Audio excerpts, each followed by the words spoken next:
ഓം നമോ നാരായണായ.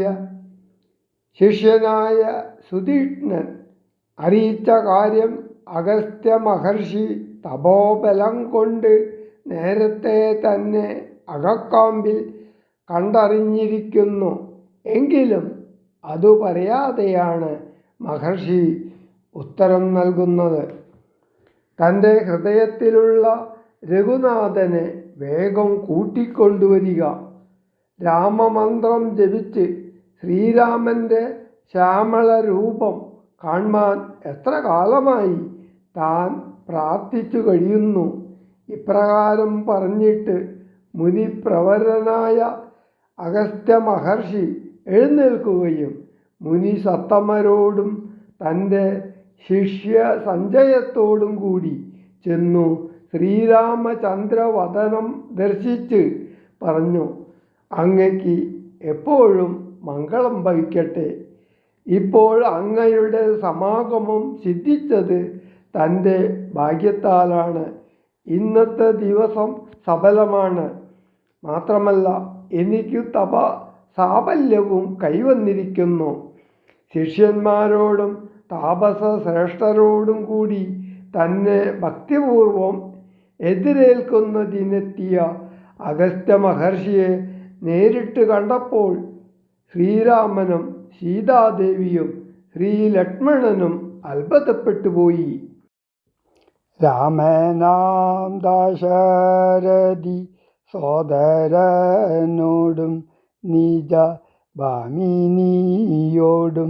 ഉണ്ടിങ്ങാഗതനായിട്ടിപ്പോൾ നിൽക്കുന്നു പുറത്തു ഭാഗത്തു കാരുണ്യാബ്ദനിൻ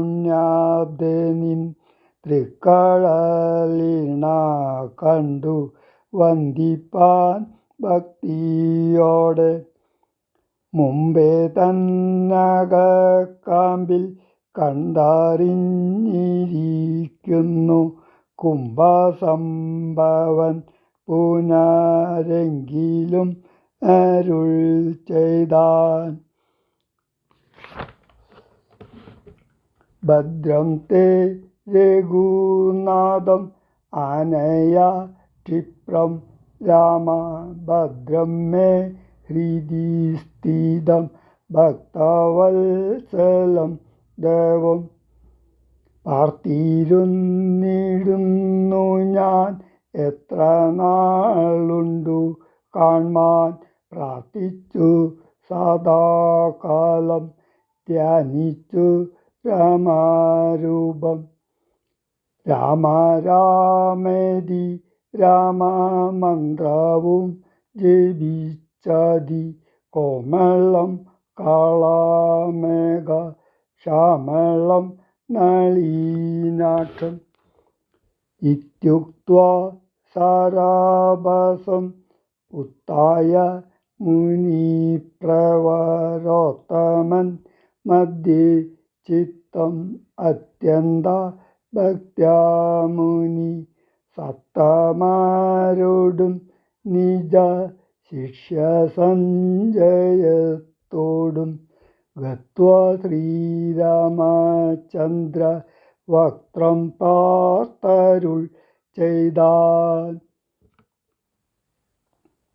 ഭദ്രം തേ നിരന്തരം അസ്തു സന്തതം രാമ ഭദ്രം മേ ദിഷ്ട്യാ ചിരം അദ്യൈവ സമാഗമം.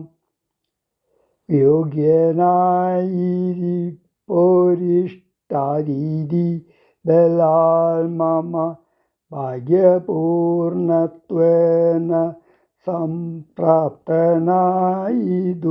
ഭവാൻ. അദ്യവാസരം മമ സഫലമത്രയല്ല